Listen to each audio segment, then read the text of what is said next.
రాజకీయాలు ఆసక్తికరంగా మారుతున్నాయి.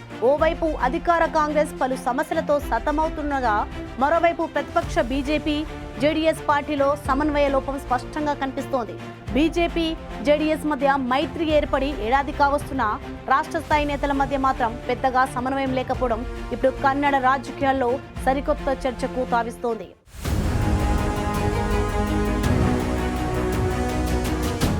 కర్ణాటక రాజకీయాలు ఆసక్తికరంగా మారుతున్నాయి. ఇటీవలి కాలంలో కర్ణాటక రాజకీయాల్లో చోటు చేసుకుంటున్న పరిణామాలపై ఆసక్తికర చర్చ నడుస్తోంది.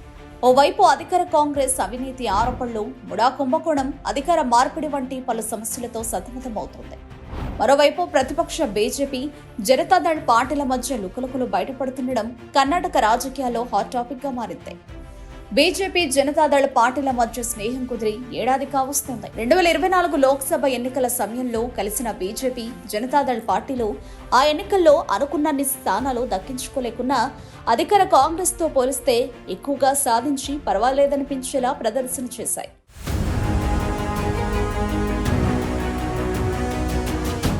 కర్ణాటకలో బీజేపీ, జనతాదళ్ పార్టీల మధ్య మైత్రి, ఇరు పార్టీల జాతీయ నాయకుల చొరవే కారణం.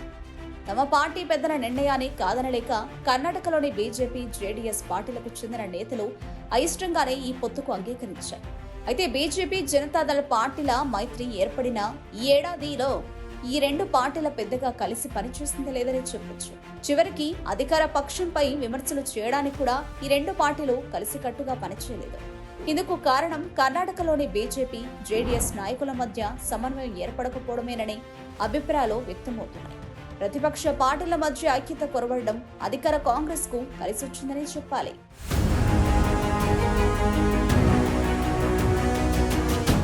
జేడీఎస్ నేత కుమారస్వామి కేంద్ర మంత్రి అయినా ఆ పార్టీ నుంచి ఇద్దరు ఎంపీలు ఉన్నప్పటికీ కర్ణాటకలో మిత్రపక్షాలు కలిసి అధికార పక్షాన్ని ఎంతమాత్రం ఇబ్బంది పెట్టలేదు. దానికి తోడు బీజేపీ, జేడీఎస్ పార్టీల అంతర్గత కలహం అధికార పక్షానికి బలంగా మారిందనే చర్చ రాజకీయ వర్గాల్లో జోరుగా జరుగుతోంది. 2024 లోక్సభ ఎన్నికల్లో కాంగ్రెస్ పార్టీ 9 స్థానాలను గెలుచుకుంది. అంతకుముందు లోక్సభ ఎన్నికల్లో పోలిస్తే మెరుగైన స్థానాలు సాధించినా అధికారంలో ఉండి విపక్షాలపై ఆధిపత్యాన్ని సాధించకపోవడం కాంగ్రెస్ వైఫల్యమని రాజకీయ విశ్లేషకులు భావిస్తున్నారు. కాంగ్రెస్ ప్రభుత్వ 2 ఏళ్ల పాలన కాలంలో పాలనాపరమైన వైఫల్యాలు లేకపోలేదు. కర్ణాటకలో శాంతి భద్రతలు మొదలుకొని గ్యారంటీ పథకాల అమల్లో లోపాలు, ముఖ్యమంత్రి సిద్ధరామయ్యపై ముడా కుంభకోణం ఆరోపణలు, వాల్మీకి సంక్షేమ మండలి అక్రమాలు, వర్షాలతో బెంగళూరు ముంపు వంటి అంశాలు విపక్షాల పోరుకు అవకాశం ఇచ్చేవే. ఈ విషయాలపై రాష్ట్రంలోని నేతల మధ్య సమన్వయం కంటే భిన్నాభిప్రాయాలే వ్యక్తమైన నేపథ్యంలో ప్రభుత్వాన్ని ఇరుకున పెట్టలేకపోయాయి.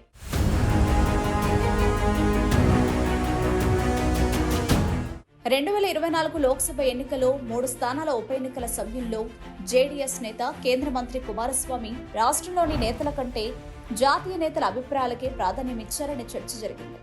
అంతేకాకుండా బీజేపీ, జేడీఎస్ పార్టీల మధ్య మిత్రత్వానికి సంబంధించిన కీలక వ్యవహారాలన్నీ ఆయా పార్టీల జాతీయ నేతలే చక్కబెట్టడం, కుమారస్వామి అడిగిన ప్రతిదీ కాదనకుండా ఢిల్లీ పెద్దలు తరుపటం రాష్ట్ర బీజేపీ నేతలు కాస్త అసహనంతో ఉన్నట్లు టాక్ వినిపిస్తోంది.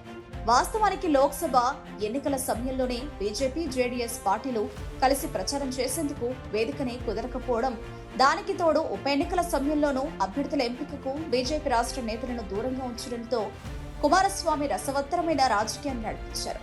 అనంతరం కుమారస్వామి జాతీయ రాజకీయాలకే పరిమితమవుతూ ఇరు పార్టీల మధ్య స్నేహ సంబంధాలను మరిచినట్టు కనిపించడం వంటివి బీజేపీ నేతల్లో అసహనానికి దారితీశాయి.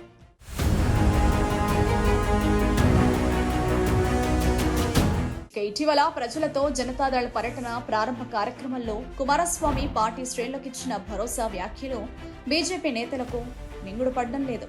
రానున్న విధానసభ ఎన్నికల్లో జేడీఎస్, బీజేపీ మైత్రి అధికారంలోకి వస్తుందని, ఆ సమయంలో జేడీఎస్ తరఫున టికెట్లు దక్కేలా చేసే బాధ్యత తనదేనని కుమారస్వామి వ్యాఖ్యానించారు.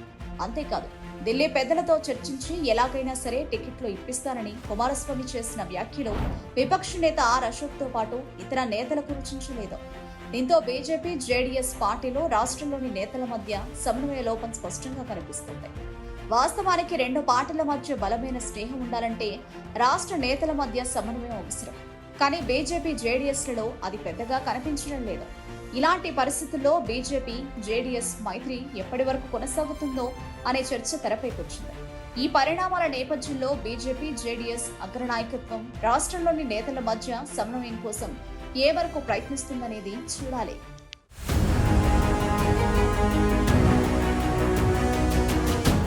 కర్ణాటకలోని బీజేపీ జేడీఎస్ పార్టీల మధ్య పొత్తు కుదిరి ఏడాది అవుతున్నా ఆ రెండు పార్టీల రాష్ట్ర స్థాయి నేతల మధ్య సమన్వయం లేకపోవడం, కలిసి పని చేయకపోవడం వంటి వాటితో అసలు ఈ రెండు పార్టీల మధ్య పొత్తు 3 నాళ్ల ముచ్చటే అవుతుందా అనే గుసగుసలు వినిపిస్తున్నాయి.